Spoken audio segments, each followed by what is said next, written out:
What's up, doll collectors, hobbyists, fabs, and besties? I'm Toya, an adult doll collector. Welcome to my miniverse. Today, let's make a doll room for spring that's easy to store. So get your hot glue guns ready, because we're crafting. Let's make a window with a spring view. I'm using scraps of foam board, a picture from a calendar, and clear plastic from packaging. Start by cutting a rectangle of foam board for the wall. Mine is 13 inches tall and 14.5 inches wide. Make 2. Cut foam board for the sides and bottom. Mine are 2.25 inches wide. Take one of the walls and plan out the window. Mine's 5.5 by 9.5 inches. Cut it out. Take the cutout and cut it into thinner strips. Cut clear plastic from packaging. Tape or glue it to the back. On the other side, add those strips of foam board in and around the cutout to frame the window. Pick out a picture from the calendar.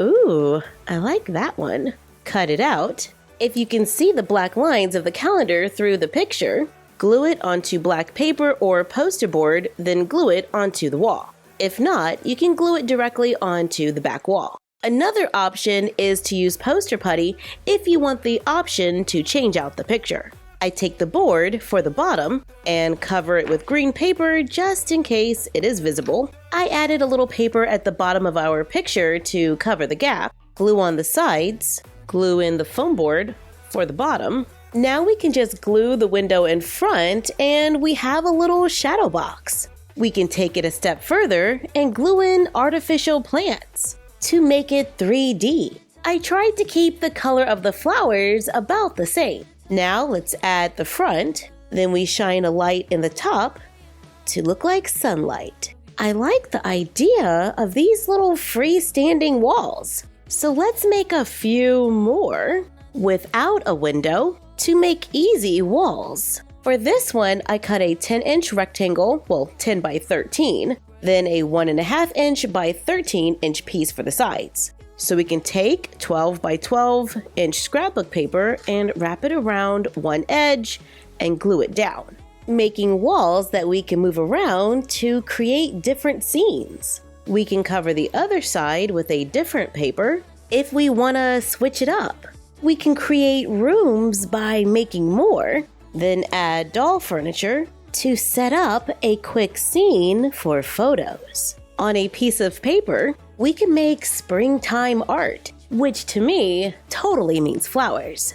This is just a regular piece of computer paper, and we're gonna fold it into rectangles just a few times to divide up the paper. Let's draw a few flowers. I'm not a pro at this or anything, I'm just kind of playing around and drawing what I think a flower might look like. Add some stems, a leaf or two, and then I just use a darker color on the flower and add another shade, kind of, sort of, just at the bottom. So it looks like, we're trying to be an artist and all. Maybe a little more color up here at the top. Yeah, that looks about right. Then just have a little fun, drawing more and more flowers. In the different sections, cut leftover foam board to glue behind the drawings, glue coffee stirs around the edge of the foam board, trim off the excess to make framed art, where we can glue magnets to the back, then place another magnet on the inside of the box so we can attach our art to the wall. And it stays. We can move it around however we want and don't have to worry about damaging the walls. Warning, magnets can be dangerous for some collectors. Know what you're doing. But I like using magnets with my art because if I find that I put the picture just a little too high in a scene, I can just quickly move it wherever I want and get the shot. When we're not using our wall art, or it's time to clean up, we can store it inside the walls. Check this out. We just made a little hallway. These walls are super simple, but there are a lot of possibilities. Let's make another wall, and this time let's make another illusion like we did with the window. I cut two 10-inch wide boards for the walls, two 1.5-inch pieces for the sides, one for the floor, and a couple of 1/4-inch strips. I cover the foam board for the floor, wrapping the paper over one edge, just in case it is visible. I take the back wall and cover the inside with scrapbook paper to look like wallpaper inside another room. Take the front wall and lightly sketch a 12 by 4-inch rectangle. I cut all the way through on the top and one of the sides, then score the last side so it can bend. Trim the bottom so it can clear the floor of just the door. Take the wall for the inside, glue on the sides and the floor. If you want this space to be functional, you can make the room a little larger and add some shelves on the side. I just want to create the illusion of a room, so I'm gonna skip that part and glue on the top or the other wall. Add scrapbook paper going around just like before. Add 1/4-inch foam board for a trim, making a door frame. Add a push pin for a knob, so it looks like there's another room where the door is cracked open.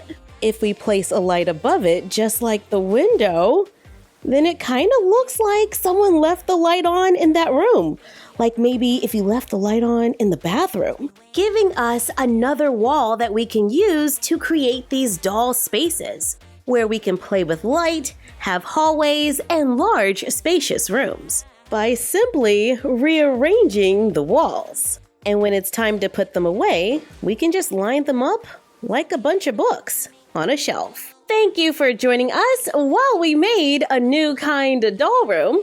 Like, comment, share, and subscribe. Don't forget to ring the bell and follow us on Instagram at MyFroggyStuff, the Frog Vlog, and Bella of MyFroggyStuff. And we will see you next time. Bye!